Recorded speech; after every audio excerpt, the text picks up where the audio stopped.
As we always say, if you do want to get anything from the Chelsea Mega Store, make sure you use the discount code GBFC10. The QR code is on the screen now, and there's also a link in the description of every single video. Yes, guys, welcome back to another video. Welcome to the George Benson Football Channel. Chelsea news, Sunday afternoon, international break. I've not posted for what, 2 days, 3 days now? I took a little break for the international break. I think it's good sometimes to not try and squeeze out videos for the sake of it, but to actually take a little break so that when I come back, and you guys hopefully will have missed the content over the last couple of days, hopefully we can deliver the best content all throughout the season. So before we do anything, make sure you do hit the like button if you do enjoy these vids, and make sure you are subscribed to GBFC. We've got two main stories to go through today regarding Raheem Sterling and Nicolas Jackson. But before we go into that, Reece James, absolute saviour for England yesterday. An incredible ball.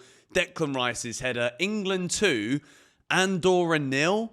But I tell you what, I was absolutely buzzing when Thomas Tuchel came in. And I'm not saying that we can't win it. We're not going to do anything. But bloody hell, man.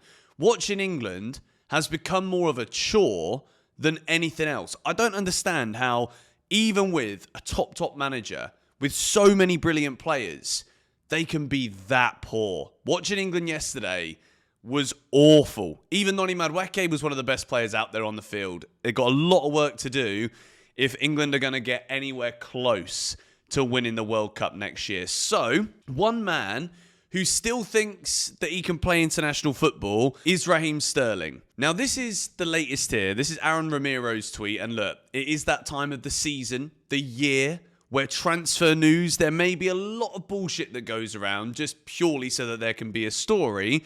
But Raheem Sterling has firmly rejected Fenerbahce's transfer proposal. Now, Sterling is apparently setting his sights on a return to play for England.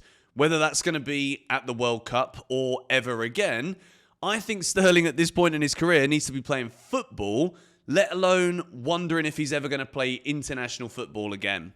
And the problem that Chelsea have, and we spoke about this at the end of the window, when we saw Ben Chilwell leave, it's a lot of wages off of the books for Chelsea Football Club. Axel Disasi, he had moves, he had potential transfers away in the summer, and he wasn't interested in it. He's getting paid good money at Chelsea. Raheem Sterling is the highest paid player in the Chelsea squad.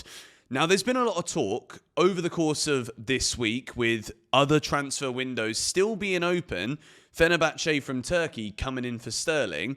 Sterling isn't interested in this. He's still owed about £30 million in wages from Chelsea Football Club. So if you're Sterling, you've got a young family in London, why would you want to move when you've still got 325 grand a week coming in? And this is where you've got to look and read between the lines here when it comes to these transfer stories, because I don't necessarily think Sterling is even looking at an international career and wanting to get back in the England setup, because if he did, then he would take a move away. That is purely to distract you from the fact that he doesn't want to leave Chelsea because he doesn't want to give up that money. Now, obviously, if you're Sterling, maybe you don't want to go to Istanbul. Maybe you don't want to play in Turkey, which is fair enough. He's contracted to Chelsea. And this is a prime example of why Chelsea aren't giving out these ridiculous contracts anymore, because this is what you end up with. Luckily, when Kalidou Koulibaly signed on high wages, we were able to sell him because he was happy to go to Saudi Arabia. With Sterling, he doesn't want to go. Now, whether it's all because of the finances or maybe he just doesn't want to raise his family there. All fair enough reasons, but it's a problem for Chelsea Football Club. And look, to hear that he wants to get back into the international scene and whatnot, you ain't going to do that training with the under-21. So let's cut that bullshit, shall we?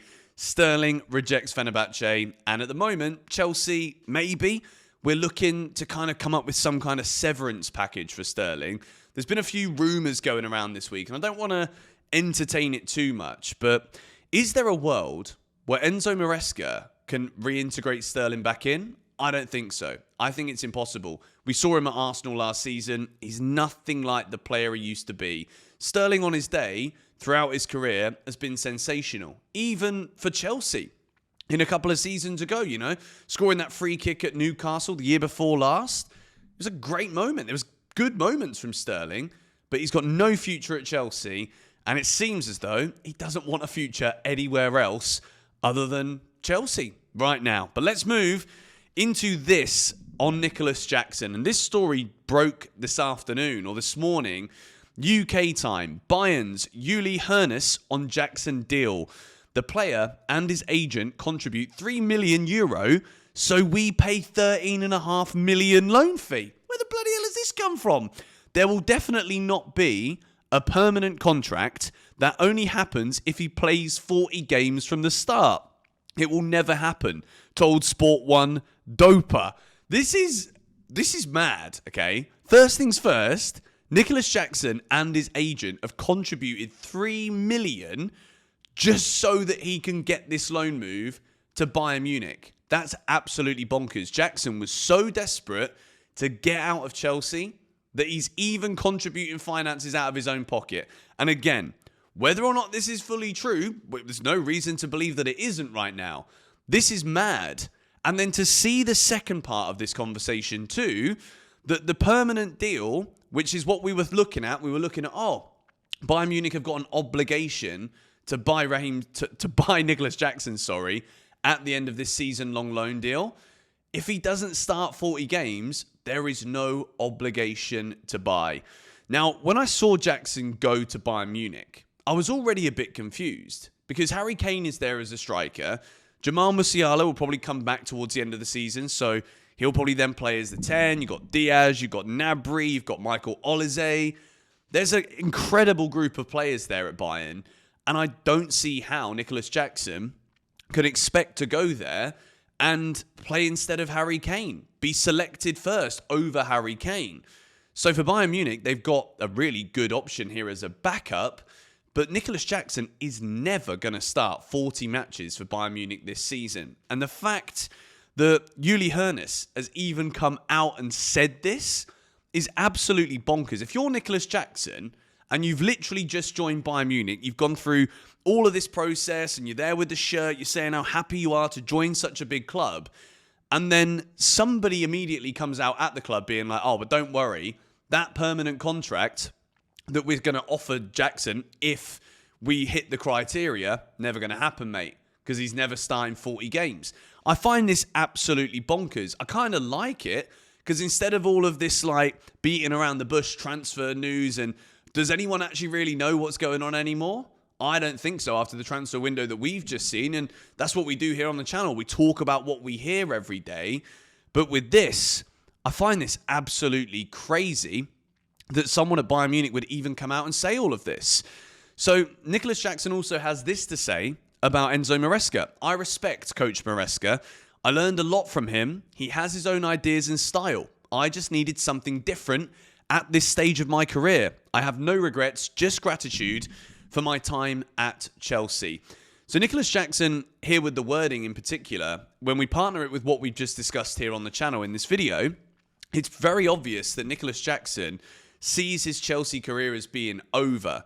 Now, the interesting thing regarding all of this was that Enzo Maresca was seemingly really supportive of Nicolas Jackson all of last season.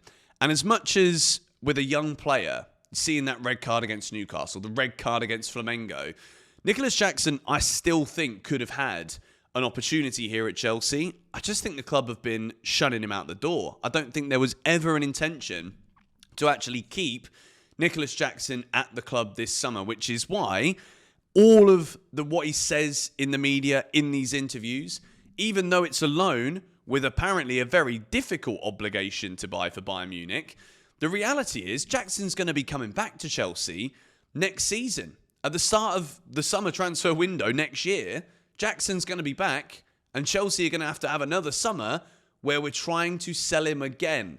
But I think what we saw this summer was that when a player is completely surplus to requirements, Chelsea didn't have any plans for Jackson, having used him as the number 9 for 2 straight seasons. I think it's going to be very difficult for Chelsea to actually get the kind of money that the club envisage and value Nicolas Jackson at, let alone the fact that people at Bayern Munich are also thinking he's not even going to get close to playing the number of games that would make it necessary for Bayern to activate that obligation to buy. I find this whole thing absolutely crazy. If you're Nicolas Jackson, it's hardly a vote of confidence from people at Bayern Munich, is it?